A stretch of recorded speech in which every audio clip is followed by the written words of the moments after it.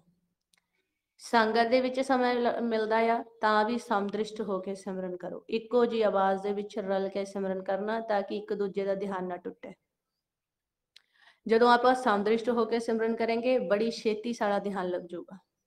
किद्दां करना समदृष्ट होकर, भावें वो बैखरी वाणी दे विच हो, भावें वो मधमा दे विच हो, भावें वो फिर बसंती वाणी दे विच हो, भावें वो फिर अंतर्गत मन चलिया जावे, लेकिन सिमरन इहो जी तरीके नाल, क्योंकि संगत दे विच ही सानू वो ढंग तरीका जुगती विधि सानू पता लगदी आ, बाकी आपां संगत तो बाहर आप दी मत दे नाल करदे रहंदे आ।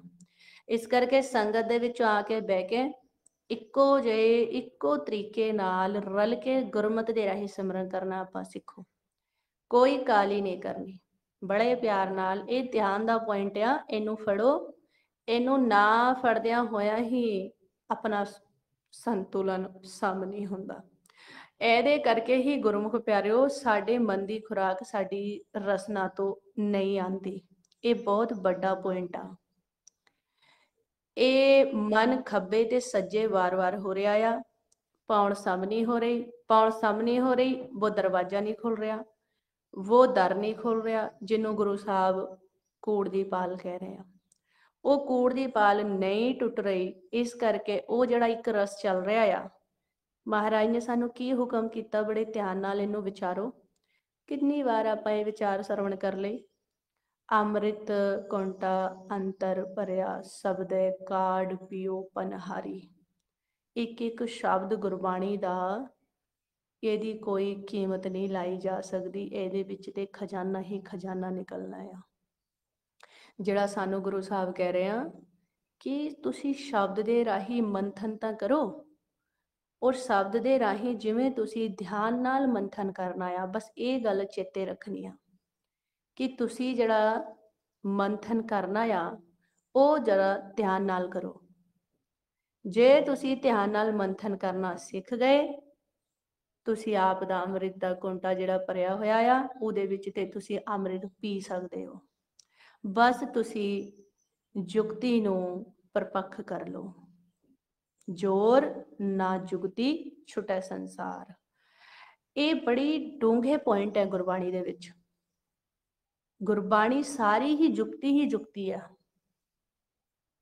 इस करके जदों आपां ये सिमरन करना आ, आपां ध्यान धरना कि आपां जो बोल रहे हैं वो सुन रहे हैं, बस इन्नी एक गल चेते रखो। बाकी बहुत ज्ञान ना फड़ो, इतना ज्ञान फड़ना, नेत्र बंद करने, बोलना वाह गुरु, बस इनू ही फड़ते जाना आ। जिमें जिमें मन खब्बे सज्जे ज्यादा होगा, अपने आप ही बैखरी बाणी दे विच सिमरन उच्ची होना शुरू हो जाऊगा। असी सिर्फ इन्ना क ध्यान रखना आ कि असी वाह गुरु, वाह गुरु, वाह गुरु, इनू बड़े ध्यान नाल सुनना है। इस गल नूं, इस विचार नूं बार बार आपां सुन के अपने हिरदे च वसा लो कि जिन्नी देर असी आसन नहीं बंधते उतनी देर साडे मन की खुराक नहीं सानू मिलती। जितनी देर मन पाउण दा संतुलन नहीं सम कर लैंदा, उतनी देर अंदरों वो रस जिहड़ा लगातार चल रहा आ वो ये मन की रसना तो ये मन नूं पीण नूं नहीं मिलता। ते इस करके महाराज ने जुगत दिती आ, जे तू अमृत पीना चाहना आ ते तेरे कोल स्वासा आ, तू स्वासा दे राही शब्द दे राही मंथन करके कढ़ के पी सकदा आ। इत्थों शरीर दे विचों तू गुरमंत्र दे राही पीएगा, अगों वो खजाना नाम दे विचों है ते तू नाम दे राही अगे पीएगा। फर्क सिर्फ इन्ना होगा, ये काया दे विच ओ पाउण दे विच नूं छन के आ रहा आ, इस देही दे विच क्योंकि मन पाउण दे नाल रल के खेल रहा है। हथों पाउण दी ग्राही नूं लैके शब्द दे राही मंथन करके पी रहा आ। अगों जाके इनू पाउण की लोड़ नहीं, पाउण इस काया दे लई लोड़ आ। काया तो पाउण ते उपर उठ गया, उत्थे इनू सीधा ही मिलूगा। इन्ना क अंतर है इहदे विचों। जदों आपां नूं इह विचार हुंदी आ कि जिहड़ा साडी रसना तो आ रहा आ ते जिहड़ा सानूं अगे मिलना आ कि इह इक्को ही आ ते मोहर गुरबाणी ला रही आ, इक्को ही अमृत रस आ, नाम भी एक ही आ। फर्क सिर्फ इन्ना आ, इत्थों असीं पाउण नूं सम करके पी रहे हां, पाउण नूं सम करके असीं शब्दां नूं सुन रहे हां, असीं पाउण दे इलाके 'च बैठे हां। इन्ना क फर्क है, और कोई फर्क नहीं है। इक्को ही शब्द है, इक्को ही अमृत रस है, दूजा कोई है ही नहीं। ते इस भुलेखे 'च नहीं रहना। जदों असीं पाउण नूं सम कर लिया, वो रस साड़ा चल पैंदा आ, जिहड़ा अगे तो लगातार चल रहा आ। जे उस अमृत रस दे विच ते इस अमृत रस दे विच फर्क हो ते महाराज ये किवें सानू भेद दे रहे आ कि तुहाड़ा अमृत रस लुट्टा जा रहा आ। ते किवें लुट्टा जा रहा आ? जे आ रहा होगा तां ही लुट्टा जा रहा होगा। ते महाराज कहंदे ऐसी काया दे विच ओ चोर बैठे आ ते ओ अमृत रस साड़ी काया दे विच ही आना ना, जे साड़ी काया दे विच लुट्टा जा रहा आ। इस देही अंदर पंज चोर वसै, काम क्रोध लोभ मोह हंकारा। ਇਹਦਾ मतलब वो पंज साड़ी काया दे विच वसदे आ ते साड़ा अमृत रस भी काया दे विच आंदा होऊगा तां ही लुट्टा जा रहा आ। जदों सानू ये भुलेखा हुंदा आ कि ओ अमृत रस ते ए अमृत रस अंतर आ, अमृत रस एक ही आ। जे ए काया दे विच, ए देश दे विच, इस किले दे विच, इस शरीर दे विच, देही दे विच कढ के पीना चाहते हो ते विचारां ते उपर उठ जाओ, पाउण नूं सम करके तुसीं कढ के पी सकते हो। अगे तुहानू मंथन करन दी लोड़ नहीं, अगे तुहानू सीधा ही मिलूगा। क्यों? उत्थे लगातार इदां ही चल रहा, उत्थे विचार नहीं है, उत्थे पाउण नहीं उड़ांदी, वो त्रै गुणां दा इलाका नहीं है। उत्थे थोड़ा अमृत रस लुट्टे जाण दी कोई डर नहीं है, उत्थों तुहानू लगातार ही मिलूगा, उत्थे एक रस चल रहा आ। डर है इस इलाके दे विचों, लोड़ है मंथन करन दी इस इलाके दे विचों, क्योंकि इस इलाके 'च खेल है। इस इलाके की गल कादी कर रहे हैं आपां? इस काया दी, इन त्रै गुणां दी। ते इत्थों तुसी आप दा अमृत रस आप कढ के तां ही पी सकदे हो जदों तुसी शब्द दे राही, हुक्म दे राही खेलना सीख जाओगे। इस विचार नूं बड़े ध्यान नाल हिरदे 'च वसा लेना आपां ने कि आपां अपना अमृत रस तां ही कढ के पी सकदे हां जदों असीं पंजां नाल शब्द दे राही युद्ध करके फतेह पा के पाउण सम हो गई, साडी खुराक साडी रसना तो आनी शुरू हो गई, तुसीं मर्जी चाहे जितना अमृत रस कढ के शब्द दे राही पी सकदे हो। तुसीं पाउण नूं सम करो, ध्यान दे राही अमृत रस चलदा ही रहूगा। नाम जिद्दां लगातार चल रहा आ, उसी तरीके नाल अमृत रस भी लगातार चल रहा आ। लुट्टा कदों जांदा आ? जदों असीं त्रै गुणां दे विच चले जाने आ, रजो तमो सतो दे विच चले जाने आ, असीं ध्यान रूप होके खिलर जाने आ, ਉਹ ਸਾਡਾ ਦਰ ਤੋਂ ਹੀ ਅੰਮ੍ਰਿਤ ਰਸ ਕਾਲ ਲੁੱਟ ਲੈਂਦਾ ਆ, ਪੰਜੋ ਲੁੱਟਣ ਲੱਗਦੇ ਆ। ਉਹ ਦਰ ਕਿਹੜਾ ਆ?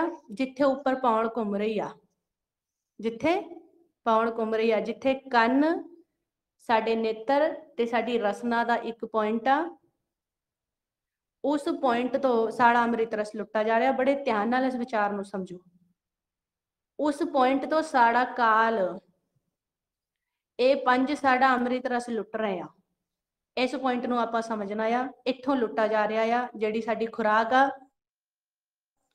जिहड़ा सानू गुरु साहब ने, जिहड़ी भगतां ने, गुरु साहब ने, उन्हां दी मेहनत, उन्हां दी कमाई, जिहड़ी सानू अज धन धन साहिब श्री गुरु ग्रंथ साहब महाराज जी दे रूप दे विचों ਉਹ ਸਾਨੂੰ ਅੱਜ ਮਾਰਗਦਰਸ਼ਨ ਸਾਡਾ ਕਰ ਰਹੇ ਆ, ਇਹ ਅਦਾ ਅਸੀਂ ਦੇਣ ਨਹੀਂ ਕੋਈ ਵੀ ਦੇ ਸਕਦੇ।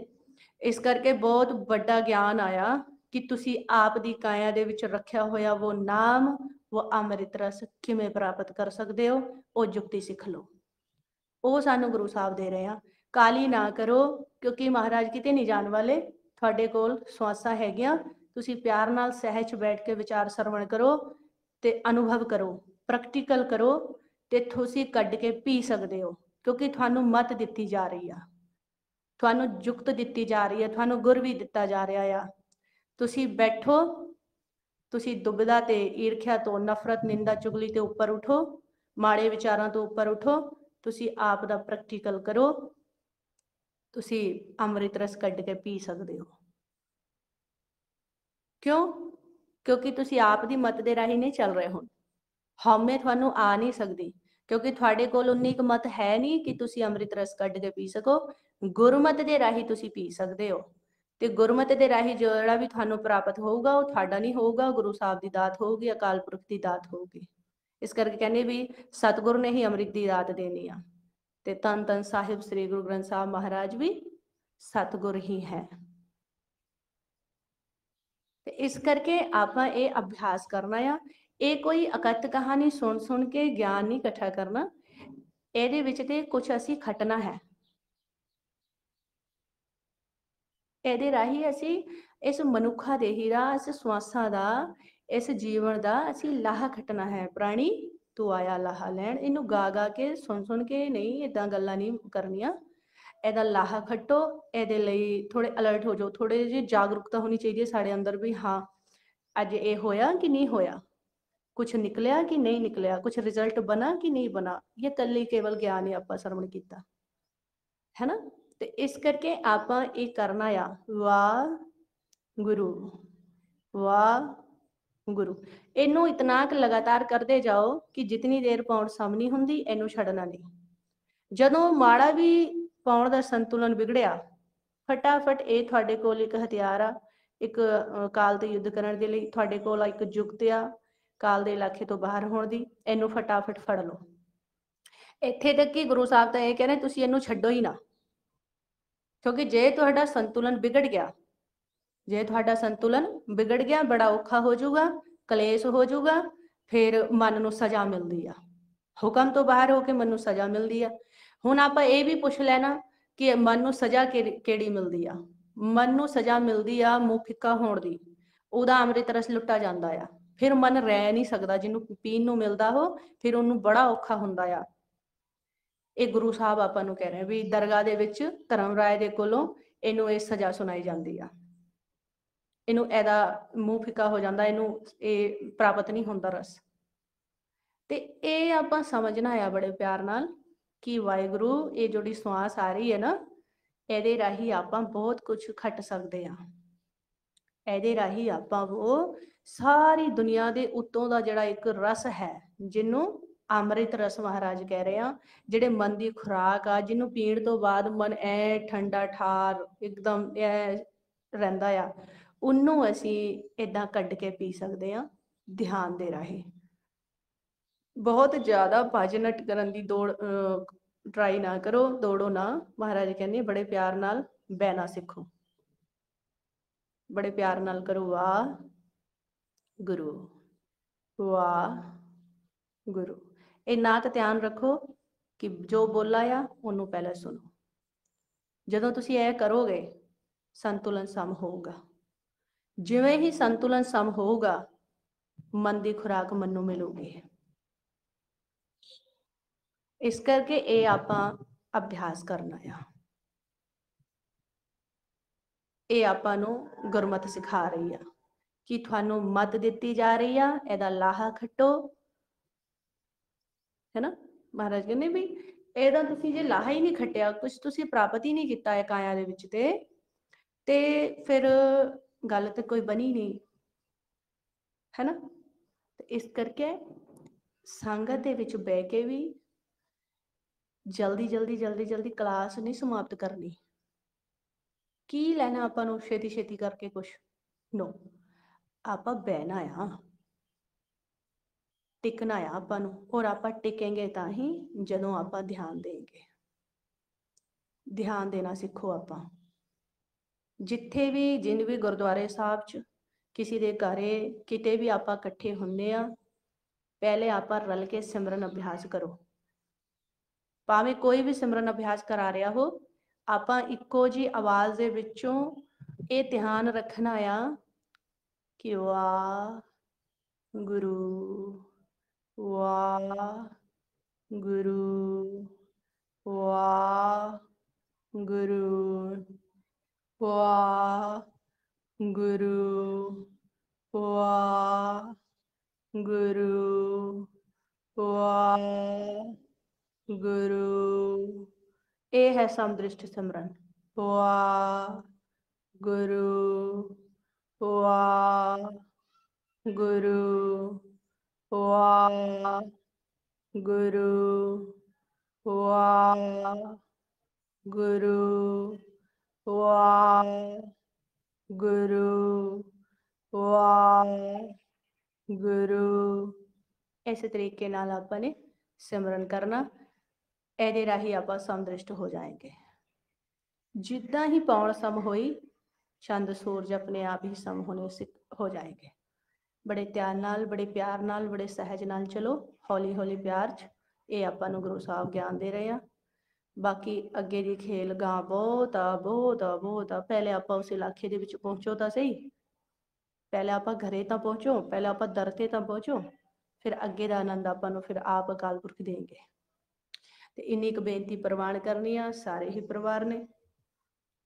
ਧੰਨ ਧੰਨ ਸਾਹਿਬ ਸ੍ਰੀ ਗੁਰੂ ਗ੍ਰੰਥ ਸਾਹਿਬ ਮਹਾਰਾਜ ਜੀ ਦੀ ਗੁਰਬਾਣੀ ਗੁਰੂ ਨੂੰ ਮੁੱਖ ਰੱਖਦਿਆਂ ਹੋਇਆਂ ਵਿਚਾਰ ਕੀਤੀ ਆ। ਵਿਚਾਰ ਕਰਦਿਆਂ ਹੋਇਆਂ ਕੋਈ ਸ਼ਬਦ ਘੱਟ ਵੱਧ ਅੱਗੇ ਪਿੱਛੇ ਬੋਲਾ ਗਿਆ ਹੋ, ਆਪ ਜੀ ਤੇ ਗੁਰੂ ਸਾਹਿਬ ਜੀ ਗੁਰਮੁਖ ਪਿਆਰੋ ਬਖਸ਼ਣ ਯੋਗ ਨੇ, ਬਖਸ਼ ਦੇਣਾ ਜੀ ਵਾਹਿਗੁਰੂ। ਆਓ ਜੀ ਫਤਿਹ ਪ੍ਰਵਾਨ ਕਰਨੀ। ਵਾਹਿਗੁਰੂ ਜੀ ਕਾ ਖਾਲਸਾ, ਵਾਹਿਗੁਰੂ ਜੀ ਕੀ ਫਤਿਹ। ਵਾਹਿਗੁਰੂ।